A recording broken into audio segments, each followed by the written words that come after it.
Okay, so we'll continue with the theme of political violence and insurgency in Latin America and the main consequences, the context of the eruption of the civil war, and what kind of consequences emanated from these prolonged civil wars in Latin America, and the main challenges after getting to the negotiation table and reaching a peace deal. So we covered so far El Salvador and Guatemala, and we tried to tease out the differences between the two countries from political economy perspective. So we'll cover today Colombia in some detail, and we will touch upon another kind of insurgency or insurgent groups in Latin America that emerged actually in Mexico in a totally different context that didn't lead to any kind of civil war, but it had like some political implications in a context of one dominant party system starting from the mid 90s. So let's start out with Colombia, and then we will move to Mexico.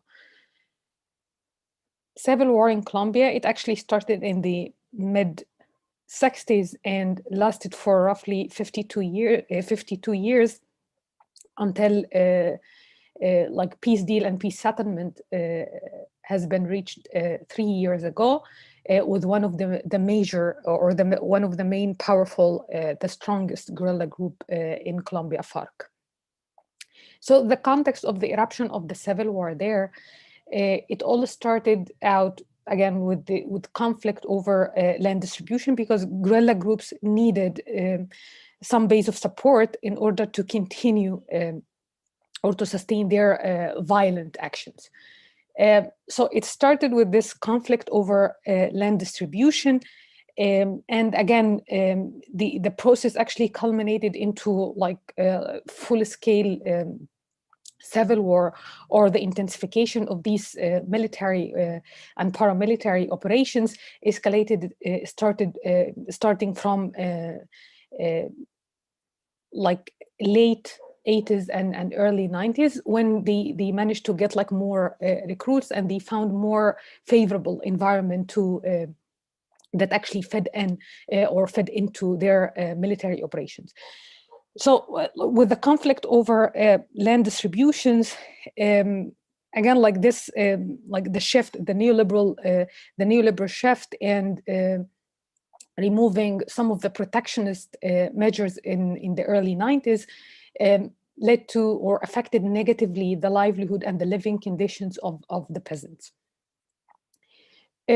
Like similar to other contexts in Latin America, like removing tariffs on imported agricultural products, it affected negatively again the living conditions of peasants, especially in coffee sectors.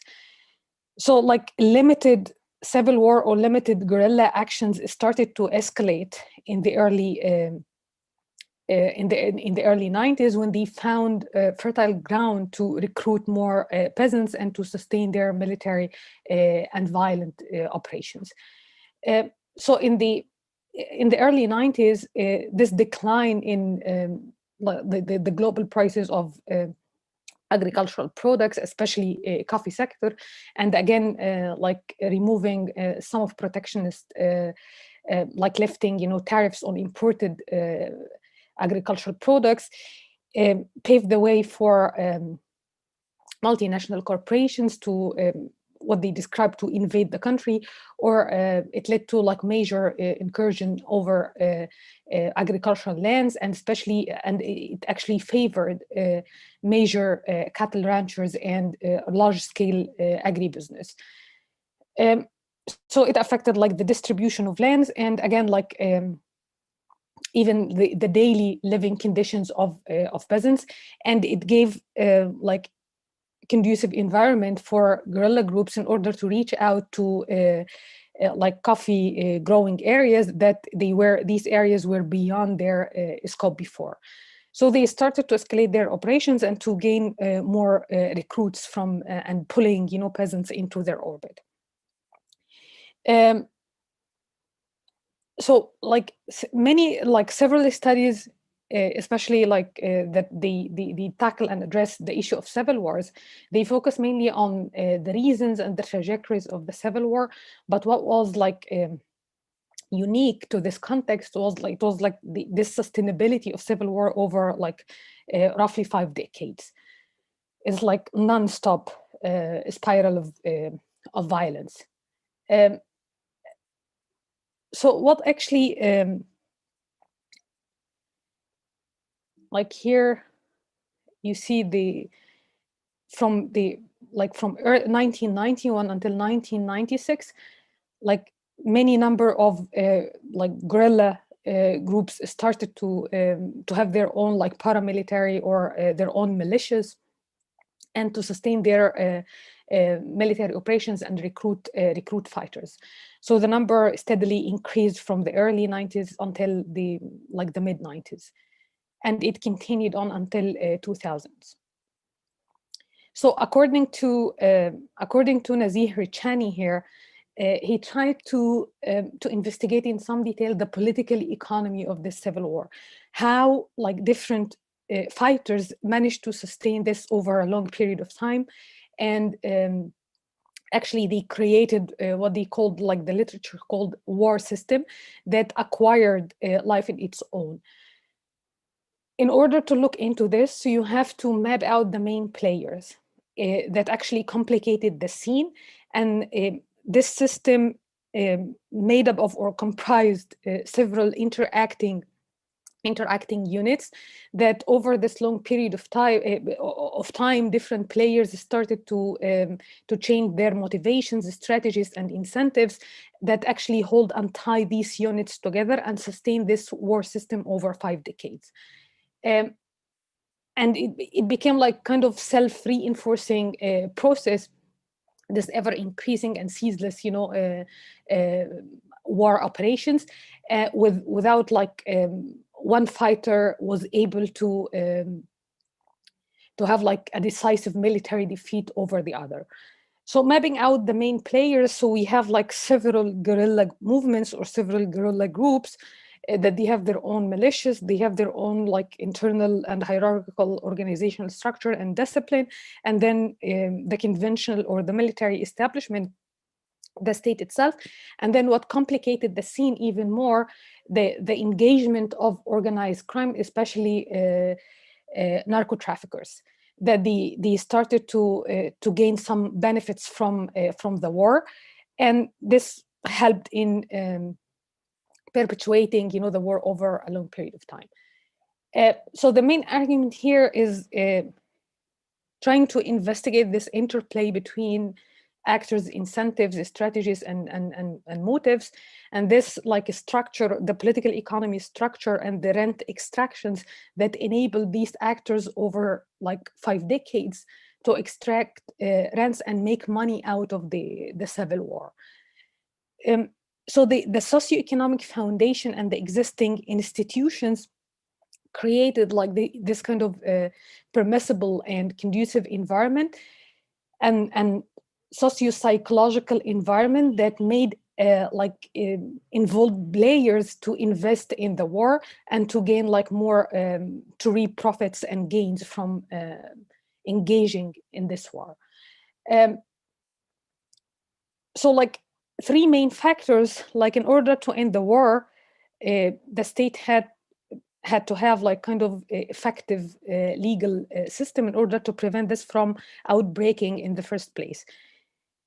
So what happened in Colombia was like this kind of mediation, or the channels for mediation between fighters and combatants were way too inefficient. So they lacked, like state actors lacked this effective judicial and legal system that would have like decisive decision over property rights, to get like to enable peasants to litigate or to have like institutionalized channels to articulate their grievances and claims.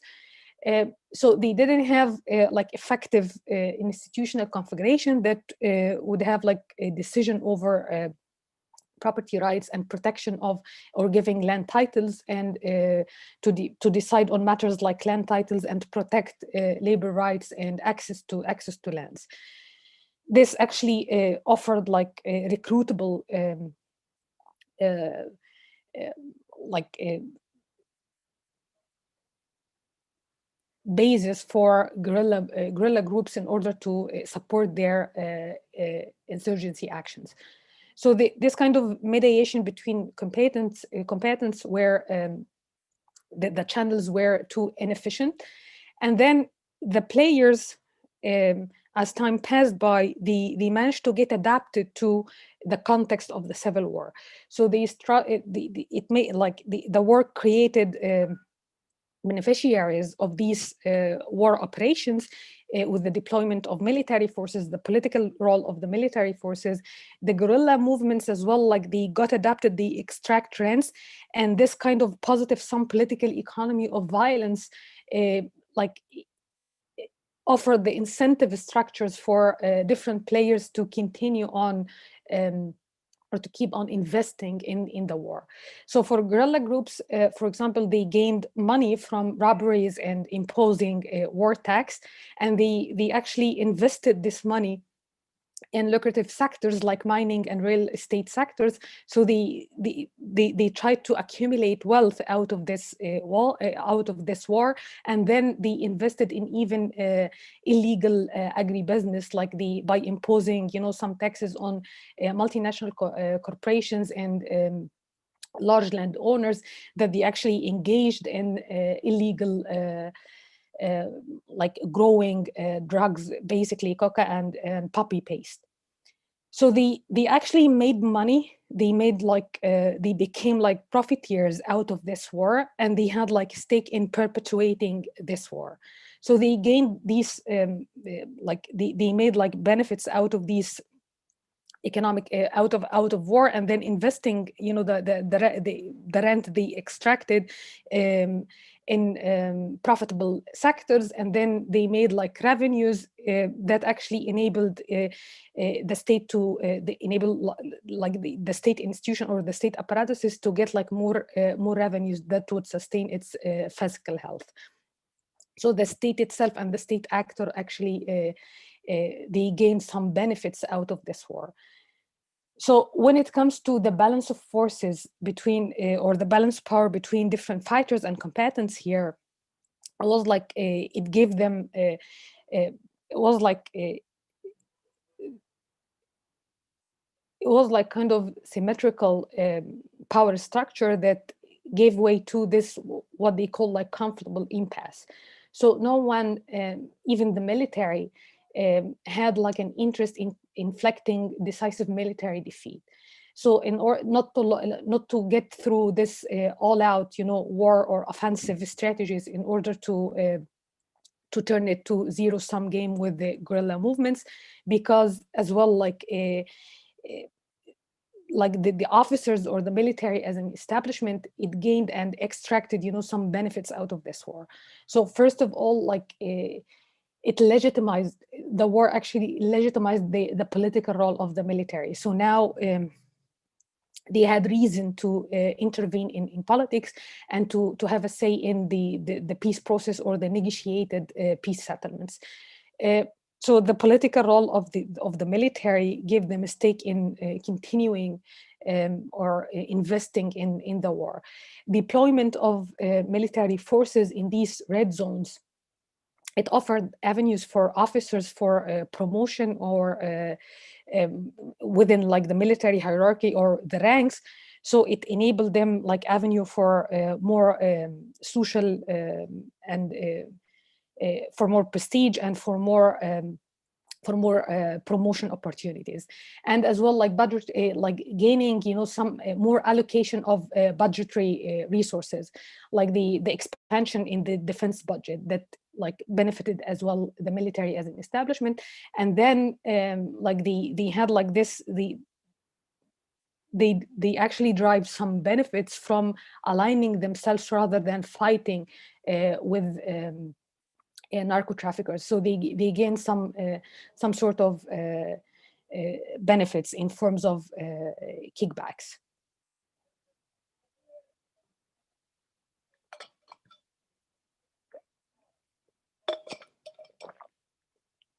With the rising power of insurgency, with the rising power of the guerrilla movements, some changes, some institutional changes started to take shape in the 90s, starting with the 1991 Constitution.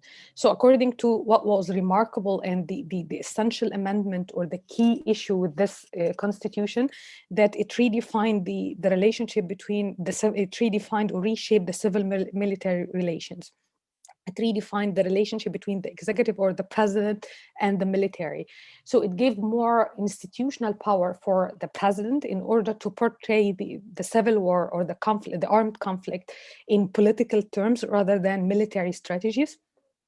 And one of the key issues in this constitution was like giving the position of the Minister of Defense to civilian, and then the creation of this presidential defense council that would undertook some military responsibilities as well. This led to redefinition or redefining the relationship with the military establishment and giving more authority and political power to the president over the course of the negotiation with the guerrilla movements and the terms of the peace settlement. So it restructured this relationship with the civil military relations and the relationship between the president or the executive and the military establishment. But again, for these institutional amendments or institutional adjustments to be much more efficient or to resonate with or to get adjusted, and to change the reality, it took like several years in order for so many actors to get adjusted to these new institutional realities. So over the course of the 90s, the military still influenced the course of the peace settlement or the negotiated settlement with the guerrilla movements, and actually, on many occasions, actually, the military pushed or put, these peace initiative in, or held them, and brought them in standstill or put them in a limbo. So it continued, to influence the process, the peace process and the peace settlement or the terms of the peace agreement. So what complicated, the things even more was the creation of paramilitary or the militias of the right-wingers. So again, in order to have a powerful military organization or kind of coherent organizational structure to represent the agrarian elites. So they formed their own they formed their own militias in order to articulate their reactionary project, so to represent their own interest while confronting with peasants and guerrilla groups. The constitutional amendments that redefined and restructured the relationship between the executive and the military, or redefined the main prerogatives, of the military establishment, it actually restructured the national police as well. So with this restructuring of the main coercive apparatuses of the state, this led to the privatization of security and creation of private agencies that took on this responsibility to protect for protection and offering security services. They were under the jurisdiction of the military, and this enabled the military and these institutions to extract or to gain more profits out of their operations within the context of the civil war. So drug trade, rent extraction, kind of alliance between the military and the right-wingers, that they shared the same project.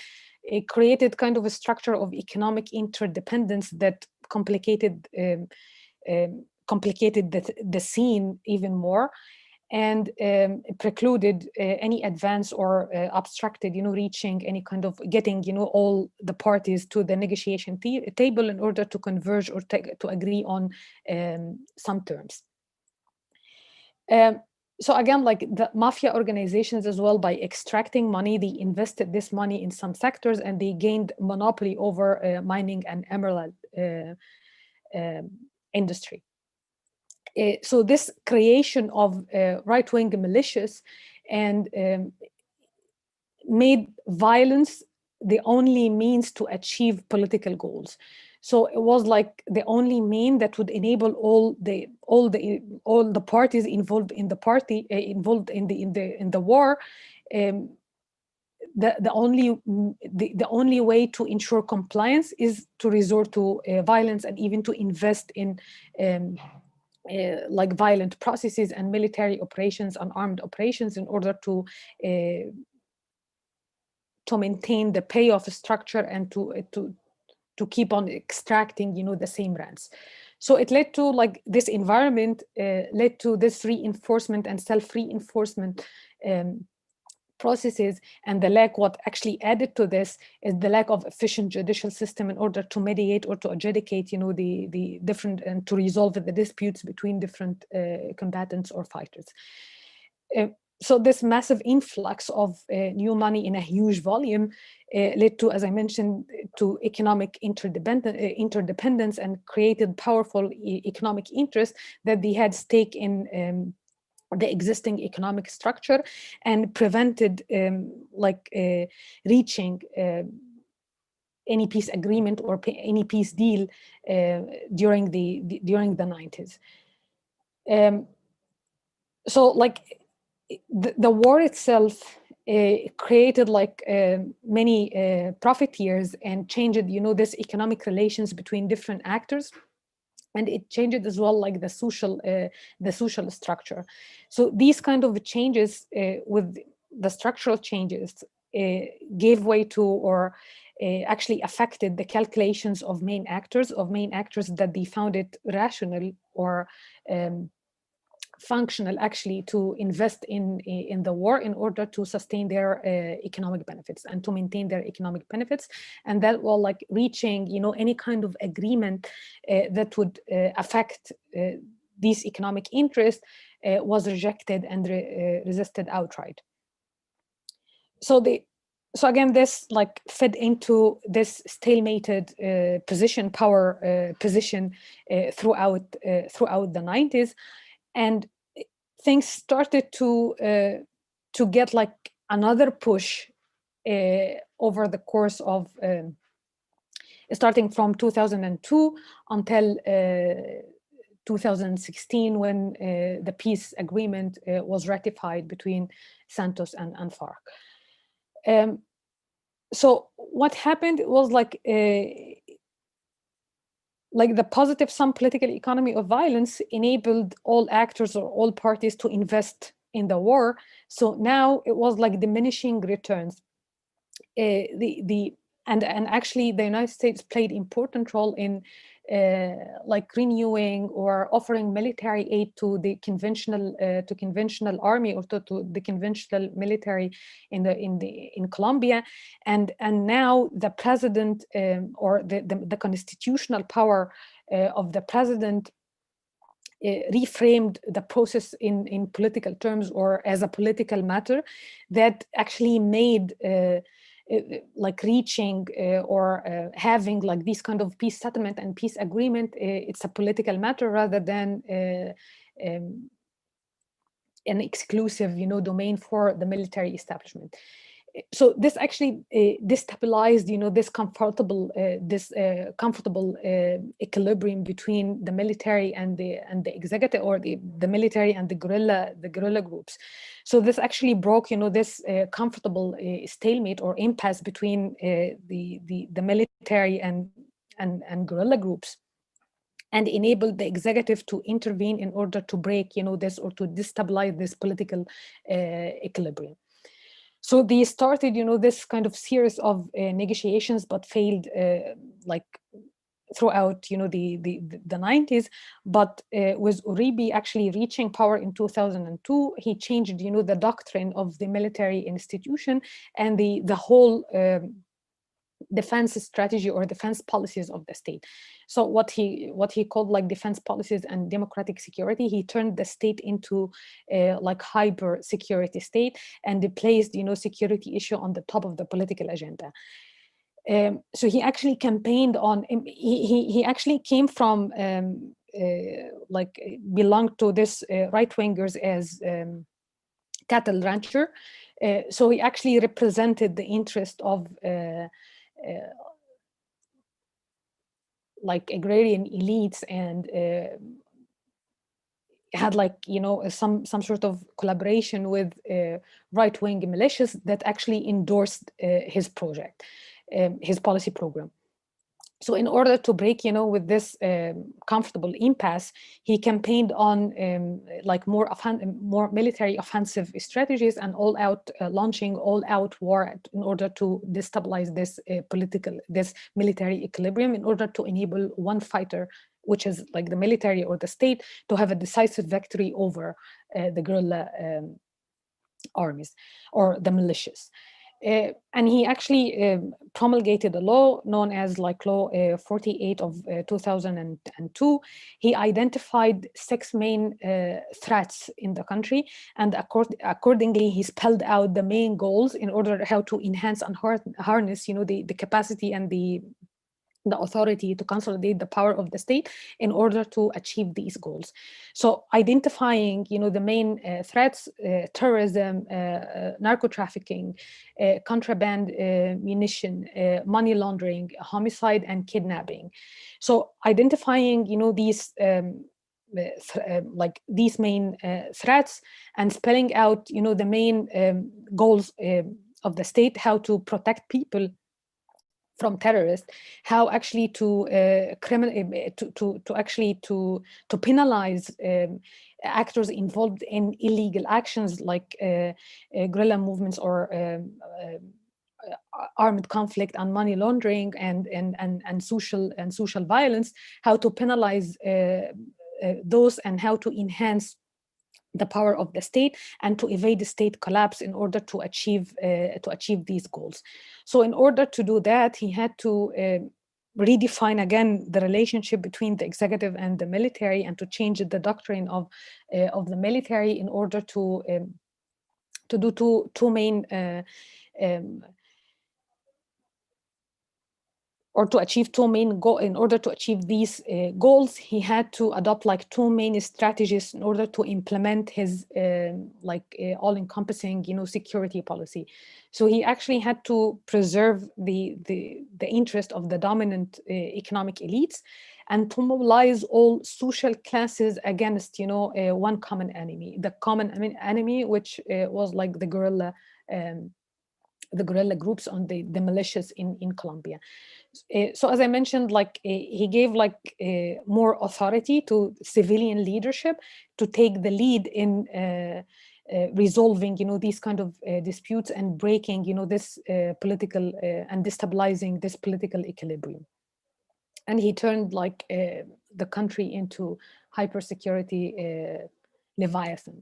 Like the state actually, in order adopting this discourse of preventing, or keeping the state from collapsing, and offering more or excessive constitutional and legal powers to the civilian leadership, to the president, in order to resolve the conflict and to reach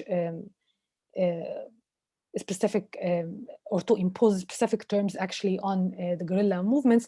It redefined, again, restructured the relationship between the civilian leadership and the military, and mobilized, all the classes against, this created this antagonistic sentiments, and mobilized all classes against the guerrilla movements.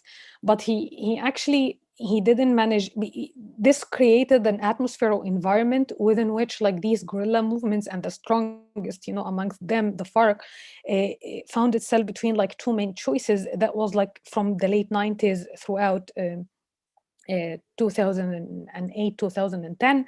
So it had like to succumb to the main terms imposed by the state, had to lay down their arms in return or in exchange for slight, integration into the political process, or to get, to the negotiation table and to agree on terms of transitional justice, or to continue on fighting until another balance of power is established. But because like this created again, like destabilized the state strategies, and the defense strategies created, like pushed for more offensive strategies against the guerrilla groups, that actually destabilized and broke, this comfortable impasse between the guerrilla movements and the military or the coercive apparatuses. So it started to gain another post with the Uribe actually didn't manage to reach an agreement with this like harsh terms with the guerrilla groups, but with Santos, with the election of Santos in 2010, he managed to reach an agreement in 2016 with FARC. They reached compromise over the main terms of the peace settlement. But as I mentioned again, it took several years in order to break with this habituation to violence, in order to demobilize guerrilla movements, in order to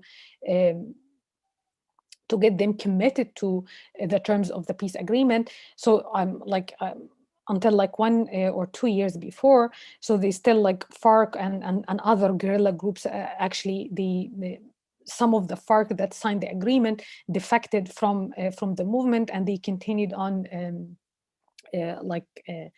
implementing and carrying out these kind of violent actions against the public. And again, the state had to implement their offensive. Actually, it has to have its own offensive in order to get all the parties committed, or to impose, the terms of the peace agreement. And still public violence, and especially during the elections and public events, still there. And some other when the society got militarized, over 5 decades, it became much more difficult to get them, adjusted to a different reality after the ratification of the peace agreement. But again, they created, this kind of going through institutionalized channels in order to have a peace deal, and to have a referendum on approval, by public approval on the peace agreement's terms, actually getting the public and getting all classes engaged in the process, and created mass support or public support for the peace agreement or the peace process. So mobilizing public for a different purpose. So here with Colombia, as it happened, as well in El Salvador, but perhaps it was a little bit different in Guatemala. The conflict dynamics, it's not only rational calculations from the main actors or the multiple actors involved in the process or involved in the war, because actually it would help us understand the continuity of the civil war, or how the crisis actually continued unabated over 5 decades. But at the end of the day, FARC actually ratified and agreed on the terms of the peace settlement or the peace deal.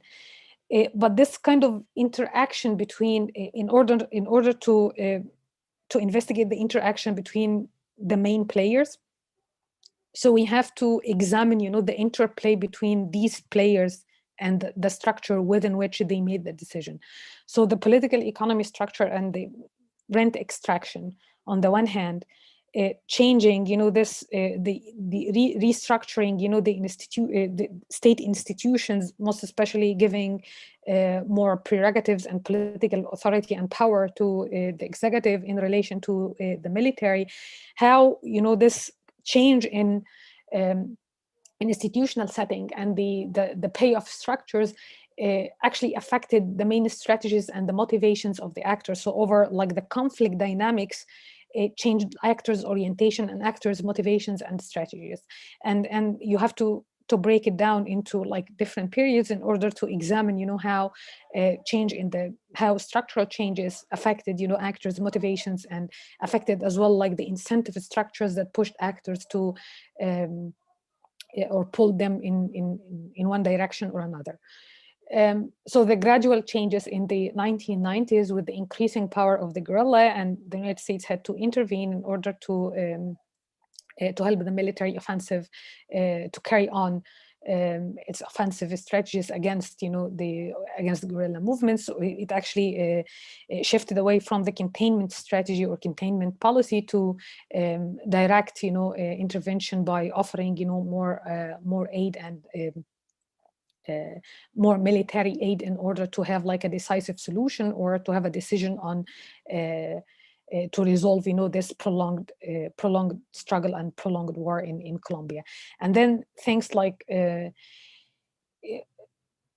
changed in 2000s with the election of Uribe and his coalition, and the endorsement of his program by right-wingers and by the right-wing militias, that they had their own militia to articulate their projects, and this actually changed the state's strategies and institutional configurations as well, that broke and destabilized, you know, the stable political equilibrium for that sustained itself and self-perpetuated, you know, itself in over from the 80s through 2000s.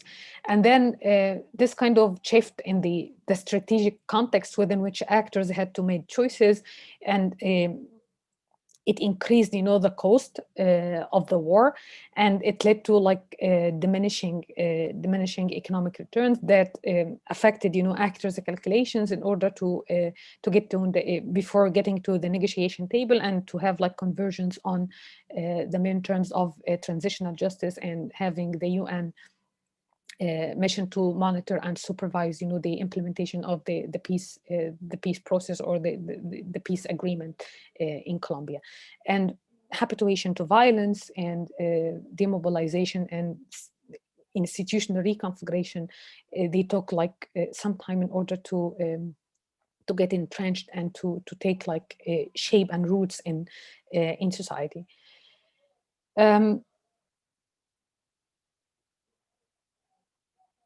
So moving to another form of political violence or insurgency with a totally different discourse, and turning direct and violent actions to another intellectual debates over or debates about participatory democracy and what democracy means, and bottom-up, you know, mobilization, and to create a different discourse and practices that criticized, you know, the existing political establishment, and tried to attract, you know, more supporters to defend their to appeal to wide masses in order to defend their cause, or to get them to sympathize with their own cause. So I touched upon this before. On the same day of the ratification of NAFTA, the North American free trade agreement between Mexico and the United States, Mayan peasants actually occupied from Chiapas. Actually, they organized their rebellion, and they took violent and direct action against the state, and that was before the elections of Zedillo as a president. That was they took, you know, this direct action by occupying, you know, state institutions and taking violent action in order to attract public attention to their plight, and to articulate their cumulative grievances that they got negatively affected by this treaty or this agreement that actually neglected the agriculture would lead to more neglection of the agricultural sector, and this uneven regional development and disparities between different regions, especially agricultural states or agricultural areas in the south. So they tried to articulate their grievances by resorting to violent and insurgency actions in order to attract, attention to their cause and their demands for economic and social demands for more justice and for more just social order. So this actually led the state to deploy military forces, which was like uncommon in Mexico, because like according to the constitution, it prevented patrolling in areas during the peacetime.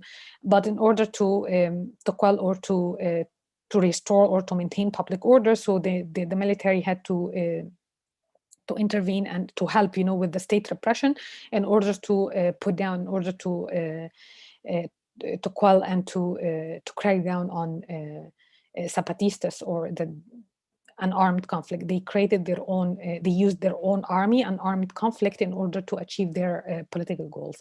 And then they tried, to make, the shift from committing, violent actions and depicting them as troublemakers and committing kind of illegal actions in order to achieve economic and to gain like some economic benefits and to gain some economic goals. So they tried, to shift this distorted image or the official discourse, made by the state in order to distort, their image and to prevent them from gaining any kind of support in society. So they tried, to shift the focus to bottom-up democratization. And Marcos, as back then the leader of the army or the Zapatistas, he mentioned something about, he tried to create like create intellectual debates about democracy and about what kind of means available to like Zapatistas and indigenous people in order to resort to get their voices heard by the ruling elites or the one dominant party system. So he depicted this opposing to the image projected by or made by manufactured by the state and the state media. So he used other media outlets in order to depict to depict the conflict in terms of a war of link and internet. So he used like some like online platforms in order to disseminate a new discourse or a different discourse, and to get sympathizers and support from different indigenous people across like Latin American countries, and some supporters from unrepresented or marginalized groups inside Mexico. So he actually tried to portray his struggle in terms of like war of positions, using like Gramsci notion of war of positions.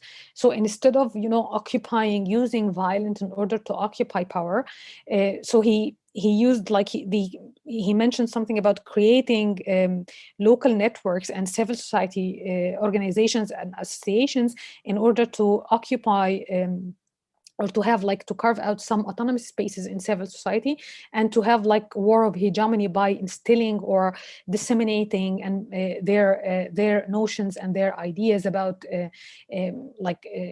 if you do like content analysis of his and their discourse, that focused the main elements focused heavily and put emphasis on dignity and civil society, justice and dialogue, peace, liberty, negotiation, and representation, in order to call into question, the monopoly over power by the dominant the priistas, and he actually differentiated himself as well from other guerrilla groups or guerrilla movements. So he avoided talking about this oligarchy, like capitalist system. They need like socialist revolution in order to transform the existing capitalist system. So they talk about like they had like the same elements like regarding the justice, dignity, and negotiation, but they avoided this overall structural transformation that adopted or embraced by other guerrilla groups in the region. And they actually questioned the meaning of democracy and the meaning of political representation, because these people, or indigenous people, the voices of the indigenous people and their interests have been like way too underrepresented or unrepresented at all in the existing political establishment. So he tried to create, this intellectual debate about meaning of democracy and liberal democratic representation, and they try to define this, and they use like media outlets by like online forum, using online fora, or printing, on T-shirts, or using keychains and pens with the main ideas, Zapatistas, or LaAm, the Ejército Zapatistas, the Liberación Nacional, the Zapatistas Army of National Liberation. So they try to actually disseminate, or to gain like societal penetration by using these media outlets and getting their ideas and their voices actually heard through different avenues, and creating different spaces in civil society. So what they try to offer, so they try to create a new model beyond this formal domain of electoral politics. So they created their own, in order to have like certain practices and instilling, or socializing supporters and grassroots into new ideas, and indoctrinate them into new ideological or new discursive practices and new elements. So they created their own local committees, and with well-established organizational structure. So they created their committee systems or committee structures with like certain hierarchy, or making their leadership accountable and and responsive to people's needs. And on the other hand, people's had the authority in order to dispose or to remove unresponsive political leadership. And these committees as well, offering clear manifestation of the applicability or the application of this bottom-up democracy within their own community. They offered as well some civic services,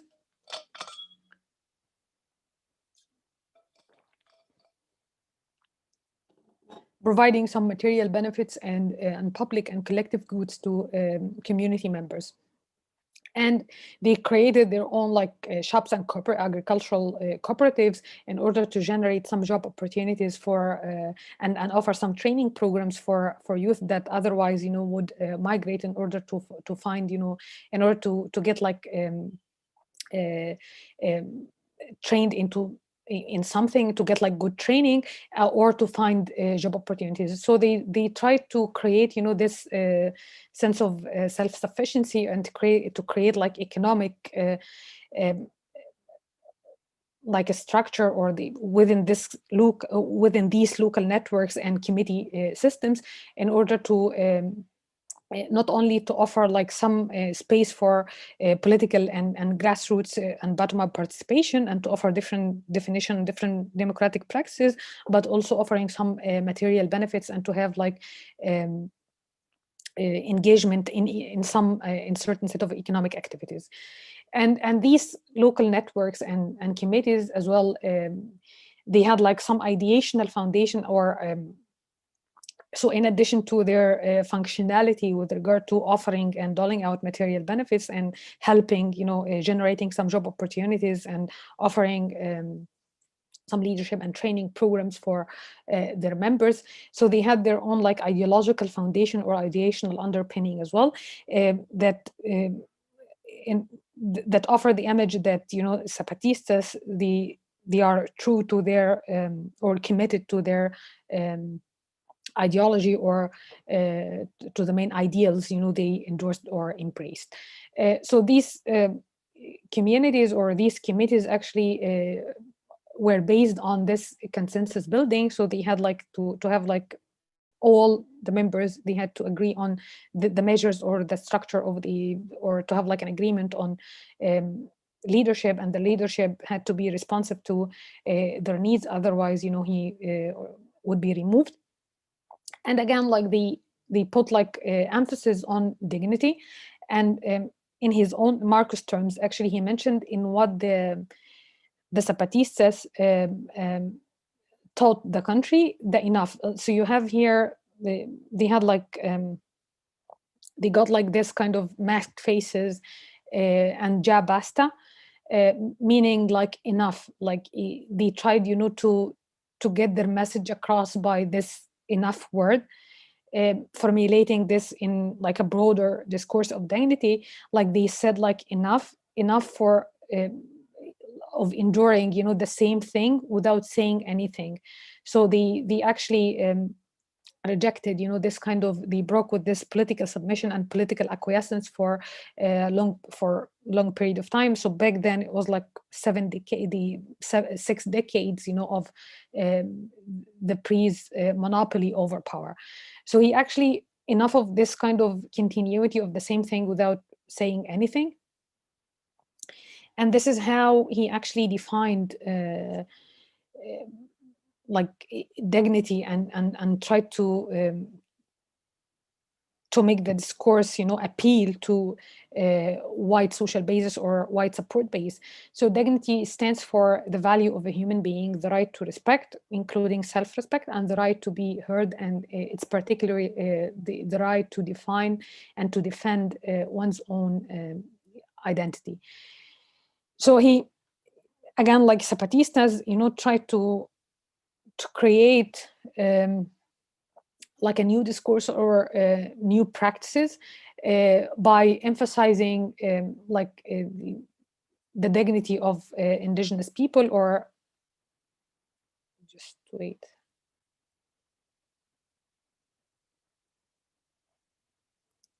By emphasizing, by saying enough to this well-established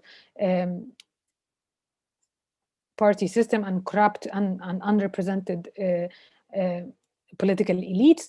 And they tried by framing it in dignity terms to appeal to white masses and to gain like some sort of social support in Mexico. And actually they gained some support from other like indigenous people in across the region or in other Latin American countries. And again, in order to differentiate themselves from other guerrilla movements or Marxist and communist parties, so they didn't actually articulate any universal discourse or universal doctrine of they didn't adopt this universal doctrine of socialism. So they define, they offer different definition to democracy or democratic practices on the one hand, and economic development, grassroots or homegrown economic development on the other hand, by creating their own like local networks and committee systems. And again, like they refused the idea of relating to their conception of bottom-up democracy or participatory democracy. So they rejected the idea of creating one party in order to represent Zapatistas people or to represent the community. So they rejected the idea of having political party in order to represent the community, but they actually they focused more on civil society associations. So they, again, like the war of position and creating breaking the consent and breaking the hegemony of the established or the well-established dominant elites by using civil society associations in order to get their message across or to instill their own, to disseminate their own ideals. And again, they didn't actually focus on or limit their struggle to class politics or class struggle. So they mentioned something about identity politics, regardless of the class politics. So the identity of the indigenous people. So they define themselves as mine peasants. So another kind of insurgency and using like political violence in order to redefine, to create different discourse in order to criticize the existing political establishment, and to by offering new practices actually, and creating different organizational structure at the local level or the grassroots communities, like creating like local networks that would serve their own local communities. This would actually offer like clear manifestation and like real cases or actual practices that actually criticized or manifested, you know, the main shortcomings or the drawbacks of the existing, you know, liberal. It was not liberal, but it was like the monopoly of power, the pre-monopoly of power, and its like dominant position over economic and political matters. That actually these people, as they define their own like identity, so they actually speak up in order to vocalize their opposition, and in order to attract, you know, attention to the idea of dignity and what democracy means, and how like they have their own demands, and how they have like their own rights, and to be like respected by political elites.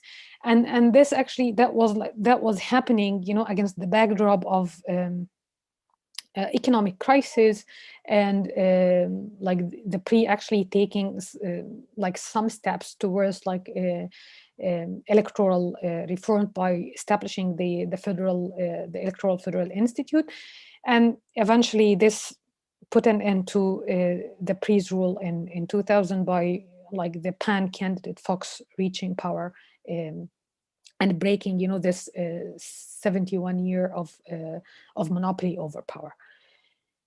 Okay, so that's all for today. So in the next week, we're going to cover like different issues or different elements with respect to democracy and development. So what kind of developmental policies and strategies implemented in Latin America, and the main implications for the consolidation of democracy since the return or the third wave of democratization. Okay, see you next week. Bye.